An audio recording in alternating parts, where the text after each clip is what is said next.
Similar beautiful people, and a warm welcome to Brandtg, a combination of branding and strategy. My name is Mpafi and I'm a co-founder of Brandtg together with Calvin Mutonedi. On this platform, we share content relating to branding as well as service design. Today we're going to be focusing on service design, looking at an innovating method called Contextual Inquiry. Now in today's video, I'm going to focus on firstly defining what contextual inquiry is. Secondly, telling you what are some of the things that you need to do before you go into contextual inquiry. Then I'm going to focus on what are some of the things that you need to do during the actual contextual inquiry. And lastly, what are some of the things that you need to do after you've performed contextual inquiry. Now let me start off with the definition. What contextual inquiry is, it is an innovating method that is used to interview and observe people in their natural environment. So in other words, as somebody who wants to start their own business, or as a researcher, you would immerse yourself in the environment of people so that you get to study their natural behavior, human behavior, and as well as learn about the systems, how they work in the context as things are happening. Right, so for example, let's say you wanted to start a skills development project in rural areas to equip people so that they have the skills to become employable, right? So what contextual inquiry says, it says that go to the villages, live there for a month, interview people around just to find out like why they don't have jobs, what are some of the skills they have, or some of the skills that they are lacking. But also most importantly, also observe just how people live, their patterns, their behaviors, observe things like how far are facilities from them. Do they need to maybe need transport to get to libraries? Do they have money to actually get to the library? Do they have money for data? And so you both interview as well as observe how people live there. So that is what this contextual inquiry is about. Another example would be, for example, if you wanted to start a pop-up retail store, right? So what you would do is you would literally go to the mall daily and spend time with the owner of the pop-up retail shop, understanding how they got the actual material to set up the pop-up store, how much they pay for that space. You'd also observe the customers, like why people are just passing by in the passage and not stopping by the pop-up store, or when they eventually pop up, you can ask them what attracted them to the pop-up store. So that is what contextual inquiry about. It is both interviewing and observing in the natural environment of people, right? And so the benefit of contextual inquiry is that it is a great way to discover opportunities for innovation. Because in most cases, I know that people just prefer doing a one-stop interview with people to find out more about the business. But in all honesty, we know that what people say they do and what they actually do are totally different things. I'll give you an example. Most entrepreneurs, right, on their day-to-day basis, they are faced with lots of stresses, they're solving many problems, they're working during working hours and they still go home with work to still continue working on their businesses. But if you were to interview them and ask them to tell them about their product, they'll just tell you how beautiful their product is and just how seamless the processes are of actually getting the product done. But if you were to do your research through contextual inquiry, it means that you would actually be interviewing the person and also observing them as they actually do the work, as they solve those problems and as they solve those challenges that they're facing on their day-to-day lives. So it is also a great way to find out like what kind of challenges people are facing. So that is what contextual inquiry is. So now, what you need to do before you actually go and do contextual inquiry, or before you actually go and visit the site of any industry or any business that you've identified that you want to start, before you do that, the first thing that you need to do is that you need to do your thorough research. Let's say, I don't know, you want to start up a mine and you want to do contextual inquiry at a mine. So you need to go on Google, understand like what are some of the plants that are at this mine, if there's an oxygen plant maybe, and that is where you want to spend your time on that side during contextual inquiry. You need to learn how the plant works, how it fits the entire ecosystem in actually producing a specific product. What are some of the products that are a byproduct of the oxygen that has been produced in that plant? So you have to do your research and actually understand the industry. If, for example, you want to start a retail store, or maybe you would want to go to like maybe Edgar's and Centon. So if possible, do your thorough research, understand how even the floor is set up, get the floor set up and distribute it to the people whom you're going to be going to do contextual inquiry with. So do your research. And the nice thing as you do your research is that you build up your own assumptions about how things are working. And so with those assumptions, it leads me to the next thing, which is before you go there, draft a list of questions that you want to ask the people when you get there, right? Because remember, it is both an interview as well as observing non-verbal communication. So for the interview part, as you interact with people, you want to be prepared. You want to know the kind of questions that you're going to ask these people, because you're going there for specific purpose and to find out specific key important things that you want to know about the business that you want to start. So you will then do your questions. And then the other thing that you can do is you can do a stakeholder map.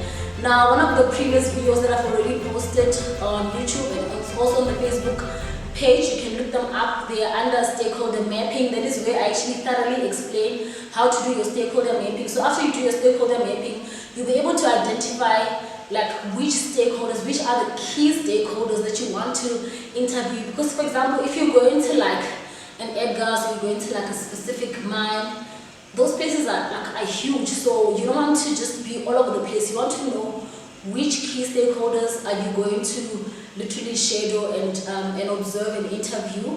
And the stakeholder map will also help you just to say, why am I focusing on these particular stakeholders? And then the other thing that you can do before you go there is that prepare your recording equipment, right? So with contextual inquiry, you want to interview the people and you also want to observe, right? So once maybe the other person is interviewing someone, another person can have a camera to record, and also make sure that your camera batteries are charged. You can also have your iPads where you make notes, or have a backup. If technology fails you, you know that you have like a notebook where you write your notes. So be prepared with the equipment. And then lastly, before you go though, make sure that you schedule obviously the visits. And as you schedule the visit, make sure that you get consent from the people to tell them that you're not there to come and try and improve what they're already doing. You're just there as a learner and you're there to observe. And I know that in most sites, especially huge companies, they don't allow people to take pictures on their site or record videos. So make sure that you actually get consent to do all of those things. And if they don't allow you to actually take videos or record, maybe you can have an agreement to sign an NDA, non-disclosure agreement, to say that, you know, I'm not gonna expose the information that I get from here, acquire from you guys on social media or wherever. I'm actually just going to use it to draw great insights from it, so you can sign an NDA with the people. So those are some of the things that you will do before you actually go on site and perform contextual inquiry. Then, during the actual contextual inquiry, let's say you are there maybe with a group of people and you're starting, this is the first day of your contextual inquiry. What you would need to do is that you would obviously introduce yourself, tell them the purpose of why you are there, and just to break the ice. Remember, you've already listed the questions that you wanted to ask them when you're doing your research and preparation, so you can just start by asking them basic questions. And also just make sure that the people whom you are observing and the people whom you are interviewing are very comfortable in their natural setting, because in most cases when people know that, you know, you are coming in and you're coming to observe what they do, what people then do is that they put on a facade and they act in their best behavior, right? And you don't want that. You want people to be able to do themselves, because if you are going to solve a particular problem that they're facing, if they're covering up that problem, then you're not able to see that. So make sure that you're just there and you make sure that they are comfortable. Even if there are mistakes, you tell them that you're not going to go to their managers and tell them that people are doing things wrong. Just calm them down, and in as much as you've done your prior research, when you get to the environment, make sure that you become an intern, you know, and you are there to learn, you're there to listen, and you're there to observe, right? So that later on, once you've left, then you are able to then analyze the data and get your great insights from the data. So that is the interview part. And also just advice on interviewing, right? I know that you would have come there with your questions, but what you want to do is that once you've broken the ice, you want to allow the kind of questions that the questions must be led by what is currently happening, right? Questions must unfold as people, say for example, you see somebody doing something else, then hey, what are you doing here? So this is a question that just came about based on the context of what the person is doing. How does this machinery work? What are some of the outcomes? Is this the outcome in the person? So allow the interview to be led by the processes that are happening like during the day. And the other most important thing is that it's not just about bombarding people with questions all the time, because remember, you want them to be comfortable in their own natural environment. So how you would acquire information again is by non-verbal ways. So you would observe how people are working together. You would observe what are some of the tools and the machineries that they are using. What is this task that the person is performing? How does it start from the beginning, during the actual task, and how does it end? How does this person hand over their work from one person to the other, and how do they eventually have the final product or the final service that they deliver to consumers? So you want to observe those things. You want to observe the culture of the environment, how the culture is, and what business goals do they have, so on and so forth. So you want to focus, yes, on both the interviews as well as non-verbal communication. So that is what happens during contextual inquiry. So the last part of contextual inquiry is what happens after you come back from site, after you've done contextual inquiry, after you've interviewed people, you have observed them, you've got your notes on your iPads, on your own notebooks, you've got videos that are recorded, you've got audio recordings, you've got all of this data and all of this information. So the last part is that you will then analyze this data to try and get what are some of the patterns that you are getting, what are the great insights that this data is telling you, right? What are some of the assumptions that were challenged that you went in with, but when you came out, you're like, oh, actually this, from the point of view of this person, is actually different from what I thought it would be like.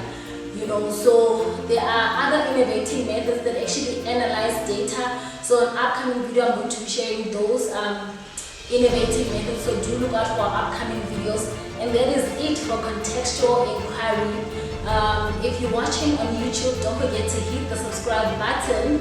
And if you're watching on Facebook or any other social media, don't forget to like and to share so that other people also learn and know about contextual inquiry, so that when they build their businesses, they don't just do research on Google and then boom start their businesses, invest a lot of money and a lot of time into creating it just based on research from Google, and then when they do it, they find out that it fails because there are certain assumptions that they made. So contextual inquiry will help them with a lot of that.